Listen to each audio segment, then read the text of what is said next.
आऊं आहियां अब्दुल हमीद खोसो ऐं हींअर मेराण प्रेस क्लब मेड़ ते पहुतो आहे। हीउ माज़ूर वीचारो मुख़्तियार मज़ारी जेको ॻोठु अंबार जो आहे ऐं हिन हिते एहतिजाज कयो आहे त आऊं वापारी माण्हू आहियां ऐं वापारु कंदो आहियां ऐं मां केनशाह तालुके जे ॻोठु जड़ियो जो आमिर जड़ियो आहे ऐं ॿियो ॻोठु ॿोड़ा लाखेर जो राजा उर्फ़ लियाकत लाखेर आहे, जिन सां गॾिजी मूं वापारु कयो ऐं मां पंहिंजी मार्फत ते मुख़्तलिफ़ माण्हुनि खां ढोर वठी ॾिना, जिन ढोरनि जी रक़म तक़रीबन 40 लख खां मथे थिए थी। ऐं जॾहिं उन्हनि खे पैसा ॾियण जो टाइम आयो त मां हिननि सां मिलियुसि त बाबा हीअ हाणे पैसा ॾियो त हुननि खे ॾियूं। उनखां पोइ हिननि मूंखे पैसा ॾियण खां इनकार कयो ऐं हीअ जेको लाखेर आहे ॿोड़ा लाखेर जो राजा उर्फ़ लियाकत लाखेर त मुरागी फ़रार थी पंजाब हलियो वियो।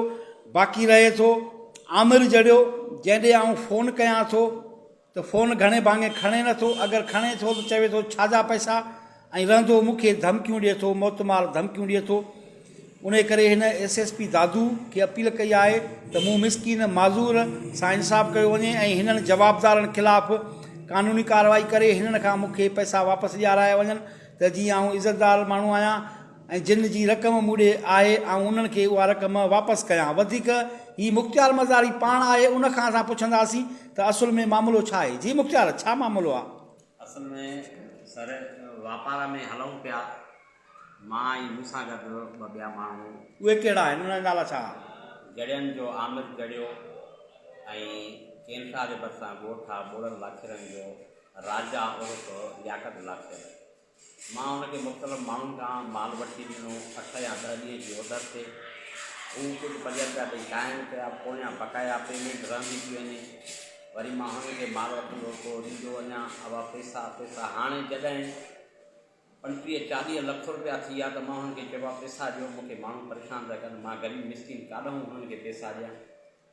हिननि चयो त छाजा पैसा? हिकु त उन्हनि मां राजा उर्फ़ लियाकत लाखेर पंजाब हलियो वियो आमिर जड़े खे मां फ़ोन ते चवां पियो त बाबा पैसा ॾे, ईअं न कर, महिरबानी कर। चए पियो त छाजा पैसा? तुंहिंजा पैसा असांखे कोन्हनि, असां तोखे न ॾींदासीं। अरे बाबा हीअ मालिक आहे आओ, मूंखे मुख़्तलिफ़ माण्हू टार्चर पिया कनि, परेशान पिया कनि पैसनि जे लाइ।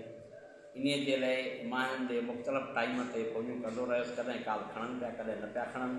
उनजे बावजूदि बि मूंखे घटि वधि ॻाल्हाइण ऐं मोतमार धमकियूं ॾिना। मां मजबूर थी करे अची प्रेस जो सहारो वरितो ऐं वसवाब खे मुंहिंजी अपील आहे त मूं मज़लूम ग़रीब माज़ूर जी मदद कई वञे ऐं मूंखे इन्हनि माण्हुनि खां पैसा रिसीव करे ॾियनि, वठाए ॾियनि त मां माण्हुनि खे ॾियां, न त मुंहिंजे बस में का ॻाल्हि कोन्हे। मां मजबूर आहियां, मां बसि पंहिंजो पाण खे कहिड़े तरीक़े सां को पंहिंजे जिस्मानी तरह पाण खे नुक़सानु ॾेई सघां थो, उनजो कारण इहे माण्हू आहिनि। नाज़रीन, हींअर असां वटि ही माज़ूर वीचारो ॻोठु अंबार जो मुख़्तियार मज़ारी असां वटि पहुतो ऐं हिन एहतिजाज कयो आहे त ॿोड़ा लाखेर जो राजा उर्फ़ लियाकत लाखेर आहे ऐं ॻोठु जड़िया जो आमिर जड़ियो आहे, जिन सां हिन गॾिजी वापारु कयो ऐं वापार खां पोइ हिन पंहिंजी मार्फत माण्हुनि खां ढोर वठी ॾिना। उन्हनि जी लॻभॻि 40 लख रक़म थिए थी, जेका रक़म हू फॿाइणु चाहिनि था ऐं हिन खे नथा ॾियणु चाहिनि।